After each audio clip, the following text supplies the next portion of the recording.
Realme Smart TV 4K, ukurannya ada yang 43, ada yang 50 inci ya, dari situs resminya Realme Indonesia. Betul. Jadi kita lihat apa aja yang mereka tonjolkan di sini. Iya, misi kita kali ini coba gali lebih dalam fitur-fitur utamanya, terutama soal klaim pengalaman sinematik di rumah itu loh. Sinematik di rumah ya. Selalu menarik klaim kayak gitu. Bener, kita lihat apa sih yang bikin TV ini spesial menurut mereka. Mari kita bedah bareng-bareng. Siap. Nah, yang pertama kali kelihatan banget ini, mereka fokus ke Dolby Cinema di rumah. Jadi gabungin Dolby Vision buat gambar sama Dolby Atmos buat suara. Nah, ini dia. Kombinasi ini memang jadi andalan banyak TV sekarang buat ngejar pengalaman bioskop itu. Maksudnya gimana tuh? Jadi gini, Dolby Vision itu kan teknologi HDR. Janjinya sih gambar lebih bagus, kontrasnya tinggi, warnanya lebih kaya, lebih detail di area gelap terang. Oh, oke. Sementara Dolby Atmos itu fokus di suara. Bukan cuma kiri kanan, tapi kesannya suara bisa datang dari atas juga, dari segala arah. Bikin lebih imersif gitu. Wah, jadi kayak dikepung suara gitu ya? Teorinya begitu. Makanya mereka pede bilang ini inti pengalaman ala bioskop yang mereka tawarkan. Oke, menarik. Sekarang coba kita lihat layarnya sendiri. Ini kan 4K ya, 3840 kali 2160. Udah pasti tajam lah ya. Standar TV sekarang lah ya, 4K. Terus ada ini, Chroma Boost Picture Engine. Ini kayaknya teknologi punya Realme sendiri ya. Katanya sih buat ningkatin kecerahan, kontras, sama warna. Iya, tiap merek kan suka punya ramuan sendiri buat proses gambarnya. Chroma Boost ini salah satunya dari Realme. Mereka juga sebutin cakupan warnanya luas. Ada angka 90% DCI-P3, itu apa ya? DCI-P3 itu standar warna yang dipakai industri film digital. Jadi, 90% itu artinya TV ini bisa nampilin sebagian besar rentang warna yang dimaksudkan sama pembuat film. Warnanya jadi lebih akurat dan kaya, nggak pucat. Oh gitu. Terus ada 1,07 miliar warna. Banyak banget ya. Ada juga sertifikasi TÜV Rheinland, katanya buat cahaya biru rendah, biar mata nyaman. Iya, itu fitur tambahan lah buat kenyamanan mata, terutama kalau nonton lama atau di ruangan gelap. Fitur low blue light ini lumayan umum juga sekarang. Nah, dari sisi desain nih, katanya bezelnya tipis banget, cuma 2,6 mm. Beneran setipis itu? Itu klaimnya ya, 2,6 mm. Tipis banget sih kalau iya. Ini bikin rasio layar ke bodinya jadi tinggi, 97,2%.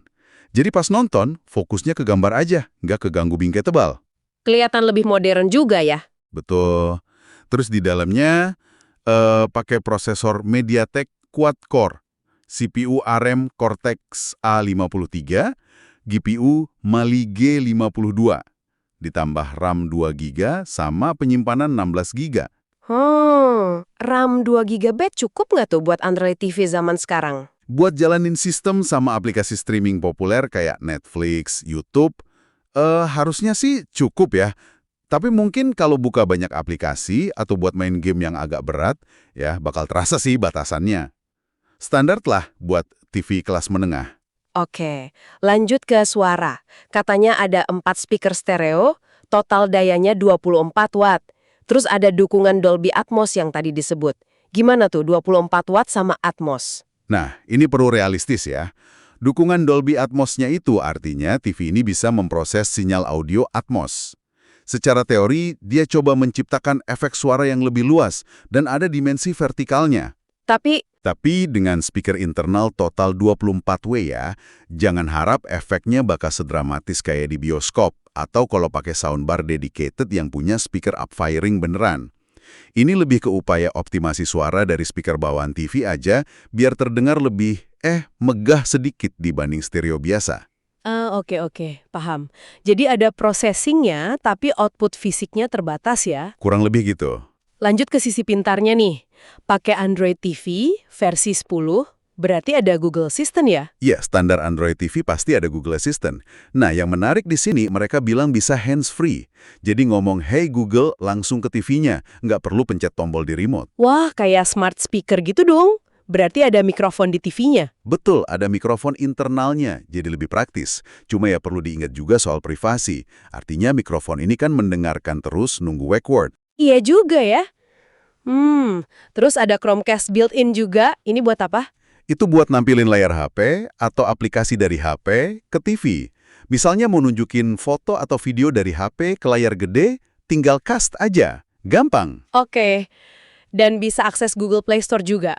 Katanya ada 500 plus aplikasi TV, terus Netflix, YouTube, Prime Video udah ada dari bawaan ya? Iya, itu kelebihan Android TV. Banyak pilihan aplikasi. Walaupun klaim 500 plus itu ya mungkin termasuk aplikasi yang jarang dipakai juga ya. Tapi yang populer pasti ada. Mereka juga sebut 100.000 plus jam konten, tapi ada catatan kaki kecil, datanya dari penyedia konten. Ya itu lebih ke marketing aja sih. Iya, iya.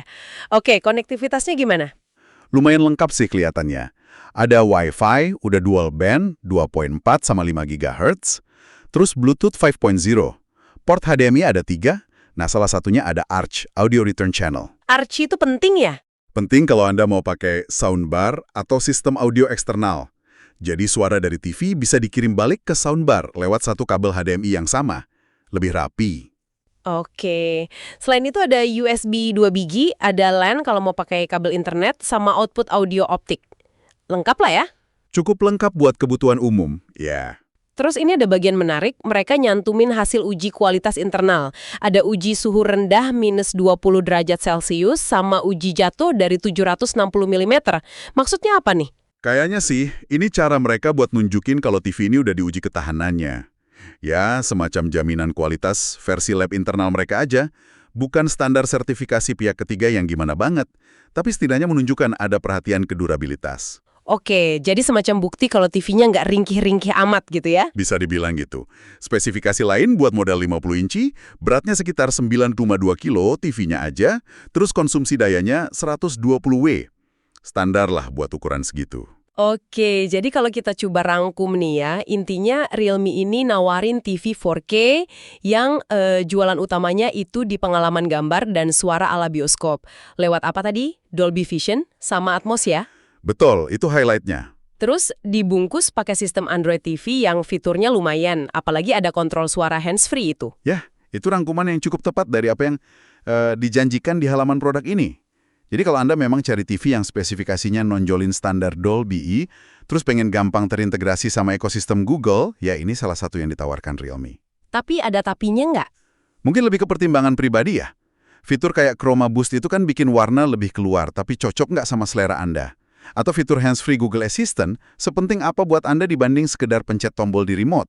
Hal-hal kayak gitu perlu dipikirin sesuai kebiasaan nonton masing-masing. Bener juga. Nah, sebagai penutup nih, ada satu hal yang mungkin bisa jadi bahan renungan buat pendengar. Halaman produk ini kan gembar-gembor banget soal bawa bioskop Dolby ke rumah. Iya, tagline utamanya itu. Tapi kepikiran nggak sih seberapa besar pengaruh ruangan kita sendiri? Maksudnya pencahayaan di kamar, jarak kita nonton, bahkan kalau kita nambah speaker eksternal, penempatannya gimana? Itu semua kan ngaruh banget ya buat dapetin nuansa sinematik yang beneran. Nah, itu poin penting banget. Teknologi TV-nya canggih itu satu hal. Tapi lingkungan nonton kita itu faktor krusial lainnya yang sering dilupakan. Iya kan? Mau TV-nya bisa Dolby Atmos sekalipun, kalau ruangan yang nggak mendukung akustiknya jelek ya efeknya nggak akan maksimal juga. Betul sekali. Jadi, kemampuan TV itu potensinya. Mewujudkannya jadi pengalaman sinematik utuh di rumah kita, itu butuh penyesuaian sama kondisi ruangan juga. Sesuatu buat dipikirkan pas lagi nata-nata setup hiburan di rumah.